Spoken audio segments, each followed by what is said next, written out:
지난 주일에는 하나님의 형상이요 최고의 영성인 사랑을 회복하는 하늘사랑교회 헤븐 아가페 처치로서 하나님의 지고하신 사랑을 경험하며 느끼며 경험하며 체험하는 행복한 교회 성도가 되자는 그런 말씀이었고요. 오늘은 거기에서 뿜어내는 기쁨이 충만한 교회요 성도가 되자는 그런 말씀이 되겠습니다. 예수님을 만난 후 이 여생을 참 기쁘게 그리고 행복하게 보냈던 한 사람을 소개하면서 오늘의 본문으로 들어가도록 하겠습니다. KFC, 켄터키 후라이드 치킨의 창업자인 커넬 할랜드 샌더스의 이야기입니다. 그는 최종 학력이 초등학교 중퇴밖에 안 되었습니다. 아버지는 6살 때 돌아가셨고요. 어머니가 일하러 나간 사이에 그는 어린 두 동생을 돌봐야만 했습니다. 하지만 그가 12살 되던 해에 어머니마저 재혼을 하고 집을 나가버렸습니다. 그는 10살 때 처음으로 직장 생활을 시작하여 농장 인부, 자동차 페인트공, 전차 차장, 농부, 연락선 기사, 보험 설계사, 철도 노동자 등 그 외 온갖 허드렛 일을 전전하면서 불우한 시절을 보내었습니다. 20대 초반에 결혼을 한 후 큰 꿈을 꾸고 조그만 사업에 손을 대어서 40대에는 크게 성공하기도 하였지만 그마저 오래 가지 못하고요. 완전히 망했고 부인까지 도망가 버렸습니다. 이제 살고 싶은 의욕이 전혀 없었어요. 그래서 죽으려고 술과 수면제를 먹은 상태로 고속도로로 들어갔어. 근데 그는 힘이 막 쭉 빠졌어. 길가에 차를 세워놓고는 쓰러져 버렸습니다. 어떤 사람이 이것을 보고 구급차를 불러서 병원으로 수면제를 다 토하게 해서 생명을 살려냈어요. 의식에서 깨어난 그는 화를 냅니다. 누가 내 생명을 살렸는가? 나는 죽어야 하는데. 나는 죽어야 될 사람인데 왜 살려놨는가? 살려준 사람에 대해서 분노를 느끼면서 막 링거를 빼 던지고 난리를 피우다가 겨우 진정을 시켰습니다. 어느 병원 복도에서 흥겨운 노래소리가 들려왔습니다. 초라한 흑인 청소부 아줌마인데 슬리퍼를 끄는 발뒤꿈치를 보니 쭉쭉 갈라져 있는데 동전이 들어갈 정도로 세 군데나 갈라져 있었습니다. 그런 그녀가 내 주를 가까이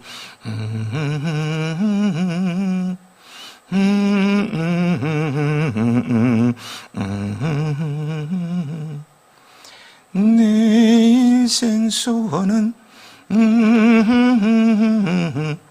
주께도 나가기 원합니다 라면서 흥얼흥얼 거리는 것이었습니다. 샌더스는 예수님을 믿지 않은 불신자였어요. 그런 그의 눈에는 이런 그녀가 너무나 이상했어요. 흑인에다가 청소부 주제에 발뒤꿈치는 쫙쫙 갈라져가지고 동전이 들어갈 정도로 그런 주제에 뭐가 좋아서 저렇게 흥얼거리나. 그녀의 얼굴은 천사 같고 눈동자 빛났습니다. 기쁨과 행복이 막 흘러 넘치는 것이었어요. 하도 신기해서 아니 아주머니 뭐가 그렇게 기쁩니까? 예수 믿고 구원받았으니 기쁘지요. 예수 믿고 구원받으면 그렇게 기쁩니까? 그럼요. 당신도 예수 믿어보면 나보다 더 기뻐할걸요. 이렇게 해서 그는 예수님을 믿게 되었습니다. 나중에 병원에서 나올 때 그 예수 믿는 흑인 아주머니가 돈을 좀 줬어요. 그래서 닭 한 마리를 사서 부위별로 잘라 튀겼어요. 어렸을 때부터 요리 만드는 것이 그의 취미였는데 자기가 먹어봐도 너무 맛있었어요. 그것을 시장에 가서 팔아서 닭 3마리를 샀습니다. 3마리를 요리해서 팔아 9마리를 샀어요. 너무 맛있다는 소문이 나서 켄터키 후라이드 치킨이라고 써붙여 놓고는 팔기 시작했는데요. 그때 그의 나이가 65세였고요. 바로 오늘날 세계적인 체인점이 된 것입니다. 그는 억만장자가 된 후에도요, 이 찬송을 늘 부르면서 함께 불러보실까요? 내 주를 가까이 하게 함은 십자가 짐 같은 고생이나 내 일생 소원은 늘 찬송하면서 주께 더 나아가기 원합니다. 천성에 가는 길 험하여도 생명길 되나니 은혜로다. 천사 날 부르니 늘 찬송하면서 주께 더 나아가기 원합니다. 이 찬송을 늘 부르면서 기쁨으로 일을 했습니다. 그는 노인들을 위해 양로원을 만들어 후원하고 고아원을 지원하며 복음 전하는 일에 목숨을 건 선교사들을 돕는 일을 했어요. 그는 예수님을 믿은 후 켄터키 치킨이나 훌륭한 맛을 남겨놓았고 고아원과 양로원 선교사들을 도우며 여생을 참 기쁘고 행복하게 보내었습니다. 인생을 어떻게 살아야 하는지, 어떻게 사는 것이 진정한 행복인지 그는 알았던 거예요. 오늘의 말씀은 어떻게 하면 기쁨이 충만한 삶을 살 수 있는가를 말해주기도 합니다. 빌립보 교회는 바울의 2번째 전도 여행 때 세운 교회입니다. 10여 년이 지난 후에 바울이 빌립보 교회 성도들에게 편지를 쓰고 있는 거예요. 본 편지를 보면은요, 빌립보 교회 성도들에 대한 바울의 자긍심, 이 자긍심이요, 대단함을 느낄 수가 있어요. 1장에서도 4장까지 전체에 막 흘러 넘치는 것 같습니다. 그는 성도들을 향해 이런 표현을 서슴없이 내뱉습니다. 4장 1절에요. 나의 사랑하고 사모하는 형제들, 나의 기쁨이요, 나의 면류관인 사랑하는 자들아. 빌립보 교회를 향한 바울의 감정을 그대로 표현하고 있어요. 얼마나 자랑스러웠는지를 알 수 있습니다. 사역자들이 목회 현장에서 필요한 것이 자긍심입니다. 성도의 많고 적음을 떠나서요, 교회 성도들만 생각하면 마음이 뿌듯하고요, 자랑스러우면 그 목회는 행복한 목회이고요, 교회 또한 행복할 거예요. 바울이 이러한 자긍심을 가질 정도로 빌립보 교회는 정말 훌륭한 교회였어요. 빌립보 교회는 가르침을 받은 대로 행하는 교회요, 우선순위가 무엇인지를 아는 교회였어요. 먼저 빌립보 교회는 복음에 대한 열정이 있었습니다. 복음을 전함에 있어서는 선교비를 지출하는 것을 아까워하지 않았어요. 1장 5절에 보면 바울이 빌립보 교회를 생각할 때마다 기뻐하며 그들을 위해 기도할 수 있었던 것은 그들이 첫날부터 이제까지 복음을 위해 한 일을 복음을 위한 일에 참여하고 있기 때문이라고 말하고 있습니다. 교회의 본질적인 사명에 변함없이 충실하였던 거예요. 오늘 우리 교회가 이런 교회이기를 원합니다. 주님이 남기신 3대 사역인 선교사를 파송하기도 하고 후원하기도 하고, 이 선교의 비전을 가진 교회, 양육한 성도들이 말씀 위에 세워지고 그리스도의 제자로 세워지고요. 돌봄이죠. 치유. 이런 사역에 열정을 쏟아붓는 우리 교회가 되기를 소망합니다. 그리고 교인들이 복음 안에서 성도 간에 뜨겁게 사랑의 교제를 하는 교회이었어요. 10년간 초심을 잃지 않고 변함없이 친밀한 관계를 그들은 유지하면서요, 서로 소통하는 사랑의 공동체였기에 거기에 위로와 소망과 기쁨이 넘쳐 흘렀던 거예요. 또한 빌립보 교회는 지도자에게 충실한 교회였습니다. 그들은 바울의 괴로움에 함께 참여하였고요. 4장 14절에 나오죠. 데살로니가에 있을 때는 쓸 것을 공급해 주었습니다. 4장 16절입니다. 바울이 복음을 전하다가요, 구속돼서 감옥에 갇혀 있을 때는 그들은 있거나 외면하지 않았어요. 이제는 감옥까지 갔네 하고 피하거나 외면하지 않았다는 거예요. 심지어는 교인 중에 한 사람 에바브로디도를 바울에게 보내어서 돕게 합니다. 이런 교회였기에 바울의 자긍심은 대단한 거예요. 그들이 너무나 자랑스럽고요, 그들은 생각만 해도 막 입이 귀에 막 걸리는 거예요. 막 걸리는 거예요. 좋았어.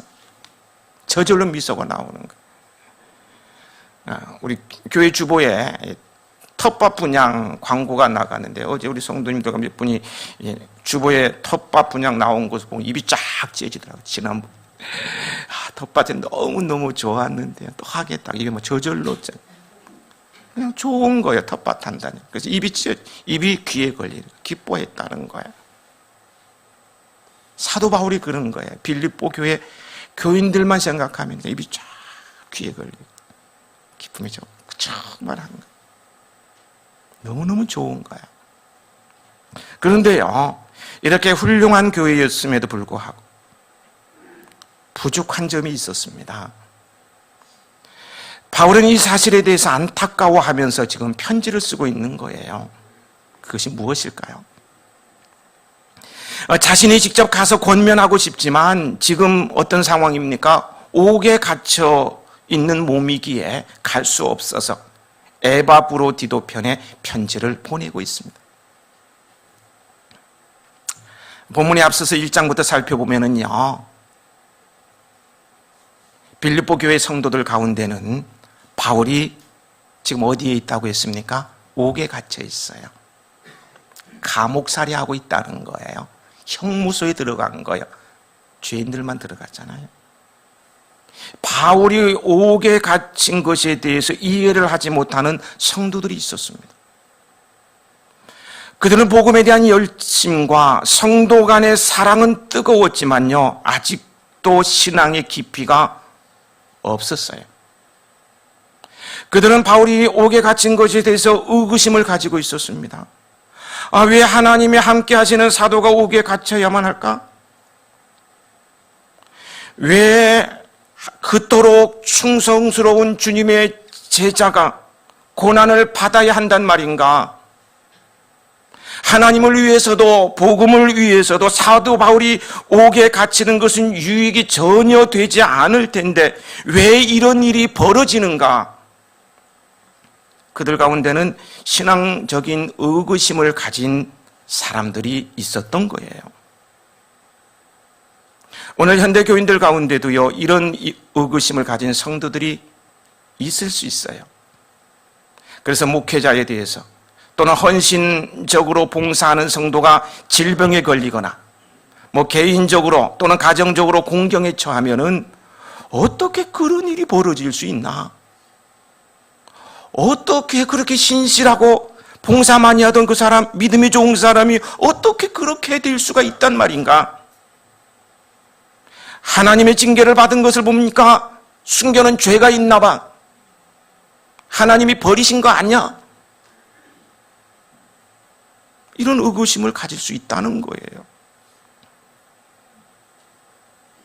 그런 분들을 위해서 성경의 두 인물을 예로 들어봅니다. 다윗은요, 하나님께서 내 마음에 맞는 자라고 하실 정도로요, 하나님께서 내 마음에 맞는 자라고 말한 경우는 이 한 번밖에 없습니다. 다윗에게만 그 표현을 했어요. 내 마음에 맞다, 내 마음에 맞는 자다. 얼마나 그를 사랑하였는지를 알 수가 있어요.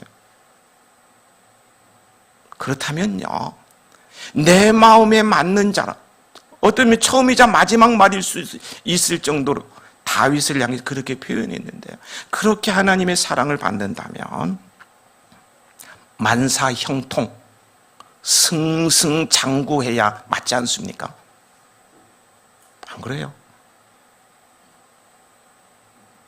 그런데 그에게도 이해되지 않는 시련과 아픔, 죽음의 사선을 넘나드는 고난이요, 끊이지 않고요, 평생 계속되었습니다. 그는 견디다 못해서 이렇게 탄식해요. 시편 22편. 내 하나님이여, 내 하나님이여, 어찌 나를 버리셨나이까? 어찌 나를 멀리하고 돕지 아니하시오며 내 신음소리를 듣지 아니하시나이까? 내 하나님이여, 내가 낮에도 부르짖고 밤에도 잠잠하지 아니하오나 응답하지 아니하시나이다. 다윗은 하나님의 행하심을 이해할 수가 없었던 거예요. 왜 이런 고난이 끝이 없는지 막 허탈감에 빠지기까지 했어요. 그러나 거기에는 하나님의 의도하심이 있었습니다. 보다 더 강한 자로, 보다 더 큰 일을 이룰 일꾼으로, 보다 더 좋은 것을 주시려고 계속해서 기도하는 기도의 사람으로 세우기 위한 하나님의 그 놀라운 섭리가 숨겨져 있었던 거예요. 이 요셉이 보디발의 아내에게 유혹을 받았을 때에 그는 내가 어찌 이 큰 일을 행하여 하나님께 죄를 지으리까 하면서 단호하게 뿌리치고 이겨냈습니다. 이때 그에게 찾아온 것은요, 격려와 칭찬과 박수와 보상, 상급이 아니었지 않습니까? 너 참 잘했다, 그 상황에서 어떻게 이겨낼 수 있으니 참 대단하다가 아니었다는 거예요. 종의 신분에서 어렵사리 정말 고생하면서 올라간 가정총무에서 재판 한번 받아보지 못하고 1심, 2심, 3판 그런 거 없어요. 그냥 감옥으로 번지점프를 하듯이 막 속절없이 곤두박질을 당하고 맙니다. 의롭게 살려고 하는 그에게 찾아온 것은 박수가 아닌 고난이었어요. 하나님 앞에서 범죄하지 않겠다고 선언한 그의 행동을 보면서도요, 잠잠히 계시는 하나님의 처사는 이해할 수가 없어요.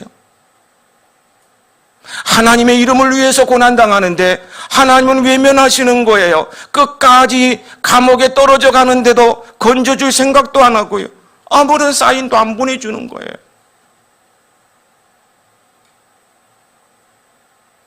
그러나 어떻게 되었습니까? 잠시 고난이 있었지만 더 좋은 총무 자리에 오르게 됩니다. 1개의 가정이 아니라 한 나라의 총리의 자리에 올랐어요. 귀를 기울여 보세요. 오늘 병으로 오래 신음하는 분들이 있습니다. 기억하시기 바랍니다. 오랜 세월 동안 신음하며 병을 고쳐달라고 기도하다가 구원을 체험하고 복을 받은 사람이 있습니다. 오늘 어려운 문제로 신음하는 분들이 계세요. 기억하십시오. 어려운 문제를 가지고 갈등하며 기도하다가 하나님의 능력 있는 일꾼이 된 사람들이 많아요. 오늘 실패 앞에 좌절하며 낭망하는 분들이 있습니다. 기억하세요. 불행한 생을 포기하고 죽음을 선택했던 KFC, 켄터키 후라이드 치킨의 창업자인 커넬 할랜드 샌더스는 주님을 믿은 후에 주님의 도우심으로 65세 나이에 재기에 성공했습니다.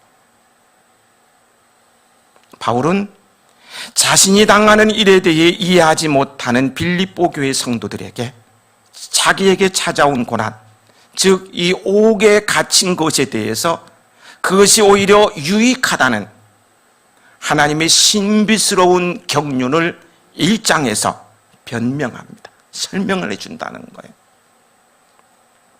그리고 교회 안에 분파가 있었습니다. 유력한 부인들이 많아서요. 똑똑하고 잘나고 많이 배우고 돈 많고 세상 권세가 있고 이런 유력한 부인들이 많아서 하나 되지 못하는 모습이 있었던 거예요. 그들에게는 복음에 대한 열정이 있었고요. 사랑도 있었지만 유오디아, 순두개 등 영향력이 있는 부인들을 중심으로 성도들이 나뉘어져서요. 알지 못하는 알력이 작용하고 있었던 거예요.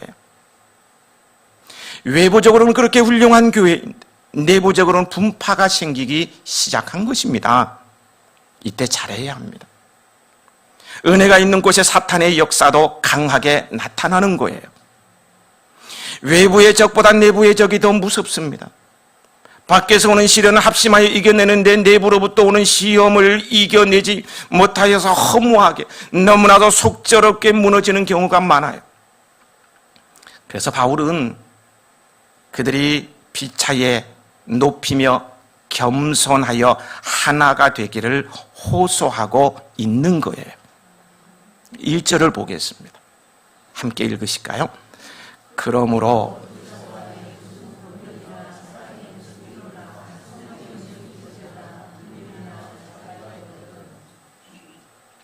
앞장에서 하나됨을 강조했던 바울은 본절에서 성도가 갈등과 분열을 극복하고 연합할 수 있는 4가지 원리를 제시하고 있습니다. 이 원리를 적용하면 여러분의 가정도 행복할 것이고 이촌 모임도 더 행복할 것이고요. 교회도 더욱 아름다운 공동체가 될 것입니다. 첫 번째는 그리스도 안의 권면입니다. 권면이란 알아듣도록 권하고 격려하여 힘쓰게 하는 것을 말합니다. 교회나 가정이나 하나 되어 연합하려면요, 그리스도 안에서의 권면을 잘 따라야 합니다. 자신의 생각이나 어떤 이해관계, 감정에 의해서 권면을 거부한다면요, 거기에는 오해와 갈등과 분열과 다툼만이 있을 뿐이에요. 자신의 어떤 생각이나 어떤 이해관계, 감정, 이거에 의해서 권면을 거부한다면 거기에는 오해, 갈등, 분열, 다툼 이런 것밖에 없다는 거예요. 여러분, 권면을 잘 받아들이는 사람이요, 사랑도 받고 복도 받는 거예요. 안 그렇습니까? 권면을 잘 받아들이면 사랑스럽잖아요. 그런 사람 복도 받는 거예요. 그런데 우리 교회 성도들은 권면을 잘 받아들이는 것 같습니다. 일례로요, 애나꼴에 교인들 돌아가면서 특송한다 그러니까 입 나오신 분이 한 분도 없어요. 얼마나 잘 준비해서 애나꼴에 찬송을 하는지 막 은혜가 넘칩니다. 대신방을 합니다 그랬더니 다들 열심히 준비하는 모습이 너무 좋아요. 막 청소하고. 고로 우리 교회 성도들은 복을 많이 받을 것 같습니다. 이왕 복을 받는 거 신명기 28장에 있는 복, 들어가도 복을 받고 나가도 복을 받고 성중이 있어도 복을 받고 들에 나가도 복을 받고 이런 복을 받으셨으면 좋겠습니다. 권면을 잘 따르면 사랑받고 복을 받는 거예요. 두 번째는 사랑의 위로입니다. 여기서 위로는 부드러운 격려라는 의미로요, 사랑에 근거한 진정한 위로를 말합니다. 이 사랑의 위로는 용기를 줍니다. 태어날 때부터 병약했던 아이가 있었습니다. 이 아이는 뼈와 관절이 심한 질환으로요, 매일매일 고통스러운 나날을 보내야만 했습니다. 동네 아이들과도 어울릴 수 없어서요, 늘 외로웠어요. 그러나 이 아이에게는 큰 힘이 됐던 것은요, 아버지의 따뜻한 위로의 말 한마디였습니다. 너의 상처를 찬란한 별로 만들어라. 너의 상처를 찬란한 별로 만들라는 거예요. 심한 고통을 가져다 주는 뼈와 관절을 가지고 찬란한 별을 만들라. 이 아버지의 말이 어찌 생각해 보면요, 참 황당한 이야기일 수 있고요. 그렇지 않아도 뼈와 관절이 아파서 힘든데 아들을 놀리는 것 같기도 하고 비아냥거리는 것처럼 들려질 수도 있지 않겠습니까? 그러나 아이는 그 말에 힘을 얻었던 거예요. 그래서 그 꿈을 위해서 열심히 공부했어요. 아이는 훗날 영국 외과학회 회장과 국제외과학회 회장을 지내는 훌륭한 의사가 되었습니다. 그가 바로 현대 성령수술의 창시자인 해리 플랜트 경입니다. 부드러운 격렬한 삶의 용기를 줍니다. 그것이 사랑의 위로예요. 세 번째는 성령의 교제입니다. 교제는 성도들 간의 친밀한 사귐을 말하는 것이죠. 성령 안에서의 교제는요, 교회의 생명이에요. 생명입니다. 성도는 다 한 성령으로 말미암아 거듭나 한 몸을 이루고 있기 때문에 사실상 교회 안에서 다툼과 분열이란 말은 어울리지 않아요. 성립 자체가 안 되는 말이에요. 그건 말이 안 되는 거예요. 교회 안에서는 성령의 공동체라면 말이에요. 손과 발이 다투는 것을 보셨습니까? 눈과 코가 서로 낫다고, 이 눈과 코가 서로 낫다고, 자기가 낫다고 하면서 막 삿대질을 하는 것을 보셨는가요? 오히려 서로 보호해 줍니다. 몸의 각 지체는 서로가 유기적인 관계를 유지하고 있어요. 이와 마찬가지로 교회도 한 몸이기 때문에 성도 간의 유기적인 생명의 관계를 유지해야 합니다. 그런데 이 생명의 관계를 유지하는, 이것을 가능하게 하는 것이 뭘까요? 성령이에요. 성령이라는 거예요. 영이 다르면요, 사사건건 부딪히며 갈등하게 되어 있습니다. 사울과 다윗 보세요. 악령이 지배하는 사울, 성령의 다스림을 받는 다윗, 계속 갈등이 있었어요. 언제까지 갈등이 있었느냐? 둘 중에 한 사람이 죽을 때까지 갈등. 계속 갈등, 계속. 영이 다르니까 갈등은. 그래서 성령 안에서의 교제가 이루어져야 하는 것입니다. 우리 가운데 성령이 운행하시면 하나됨의 기쁨이 있는 거예요. 네 번째, 긍휼과 자비입니다. 탈무드에 나오는 이야기입니다. 어떤 아버지가 아들에게 이웃집에 가서 낫을 좀 빌려오라고 심부름을 보냈어요.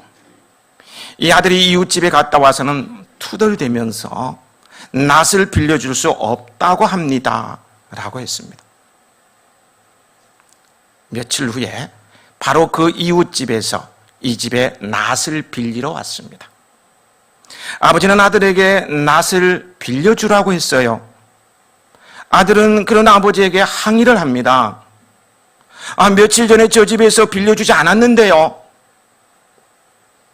그때에 아버지가 아들에게 말했어요. 잘 들어보세요. 저 집에서 빌려주지 않았기 때문에 우리도 빌려줄 수 없다. 이것은 복수이다. 저 집에서 빌려주지 않았지만 그럼에도 불구하고 빌려준다 라고 말하면서 그런 마음으로 빌려주면 이건 증오이다.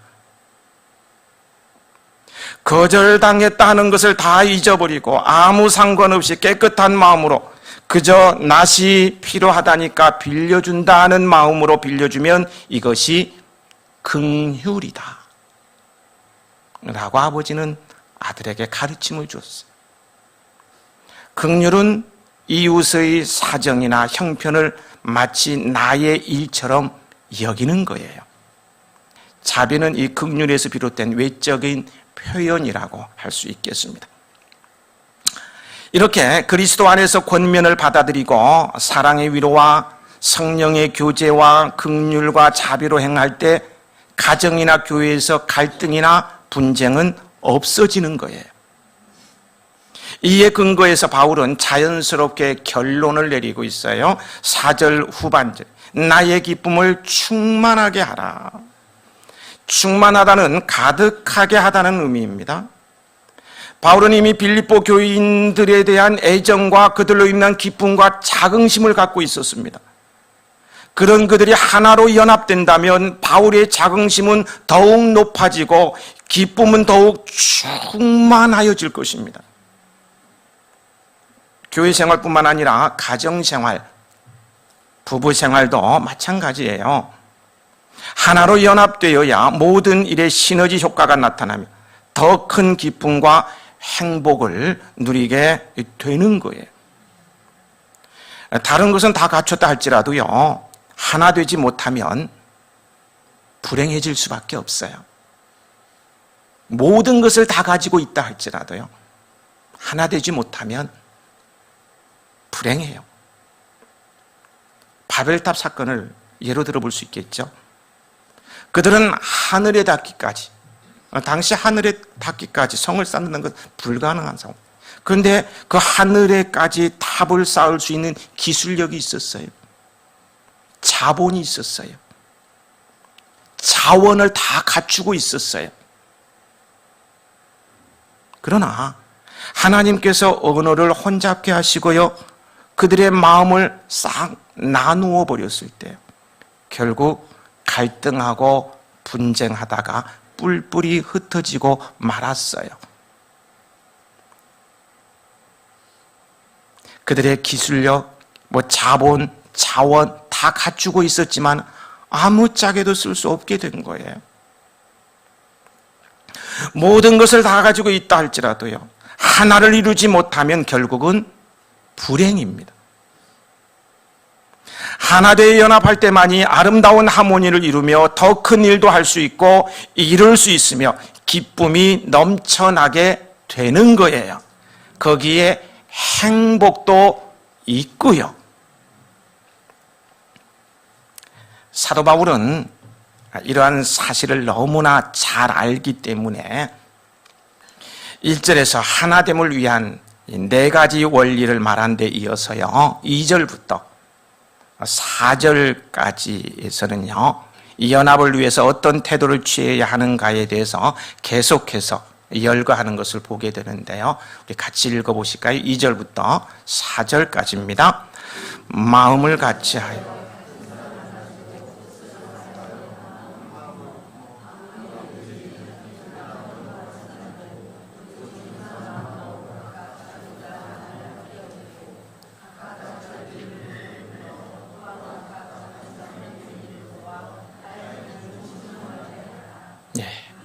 마음을 같이하여 같은 사랑을 가지고 뜻을 합하며 한 마음을 품어 아무 일에든지 다툼이나 허용으로 하지 말고 오직 겸손한 마음으로 각각 자기보다 남을 낮게 여기고 각각 자기 일을 돌볼 뿐더러 또한 각각 다른 사람들의 일을 돌봄으로 연합하라는 거예요. 이렇게 연합을 이룰 때요, 나그네 인생길이 외롭지 않고요, 서로 격려하며 행복한 동행을 할 수 있게 되는 거예요. 어떤 일을 이루고자 할 때도 서로 협력하여서 기쁨으로 그 일을 이루게 되는 거예요. 여러분, 하나 되어서요, 일을 게 없습니다. 뭐든지 할 수 있어요. 우리가 하나 되어서 해화교회를 이렇게 아름답게 세웠듯이요. 하나 되면요, 놀라운 일들을 얼마든지 이루어낼 수 있습니다. 저는 우리 교회 성도들이 하나가 되었어요. 열심을 품고 주의 종의 권면을 받아들이면서 제가 늘 말씀을 드리는 그 이상도 필요 없다. 주속교인 300명 노력하면 300명이 채워질 것이라고 믿습니다. 그러면 그 300명으로 정말 하나님께서 원하시는 그런 일들을 하면서 주님께 영광 돌리기를 원합니다. 우리가 하나 되면 안 될 일, 못할 일이 없다는 거예요. 또 어둠의 세력이 어떤 방법으로 공격을 하고 유혹을 해온다 할지라도요, 단일 대우를 이루어서 얼마든지 몰아낼 수가 있습니다. 우리가 연합하여 교회의 본질적인 사명인 복음을 전하는 일에 매진할 때 하나님께서는 우리의 사역과 삶의 현장에 필요한 것들을 챙겨주시며 풍성하게 채워주시고 내 마음의 소원도 이루어 주실 것입니다. 왜냐하면 그것이 하나님을 기뻐하는 일이기 때문입니다. 결국 내 영혼이 기쁘고 즐거울 뿐 아니라 가정도 교회도 기쁨이 충만하게 되는 거예요. 이런 은복이 머무르는 교회요, 가정과 여러분 각자 심령이 되시길 주님의 이름으로 축복합니다. 말씀을 끝맺는 질문입니다. 빌립보 교회가 옥에 갇혀있는 바울에 대한 신앙의 의구심 외에 한 가지 부족한 점이 무엇이었습니까? 그들에게는 복음에 대한 열정도 있었습니다. 사랑도 있었어요. 목회자가 공경에 처할 때 자기 일처럼 동참하는 그런 충직함도 있었어요. 이처럼 나무랄 데 없는 경건한 신앙인들이었지만, 개인적으로는 다 훌륭한 신앙의 인격을 갖추었지만 하나로 연합하는 데는 서툴러서 보이지 않는 갈등과 분쟁이 있었던 거예요. 그래서 바울은 하나로 연합하여 나의 기쁨을 충만하게 하라고 그 감옥에서 그 불편한 가운데서도 간곡히 권면을 하였던 것입니다. 이는 오늘 현대 교회에 주는 주님의 메시지이기도 합니다. 우리 모두 하나 되어 연합함으로 주님의 마음을 기쁘시게 해드리는 교회요, 목회자를 비롯한 교회의 모든 구성원인 서로에게 자긍심을 심어주는 기쁨이 충만한 교회, 성도들이 되시길 주님의 이름으로 축복합니다.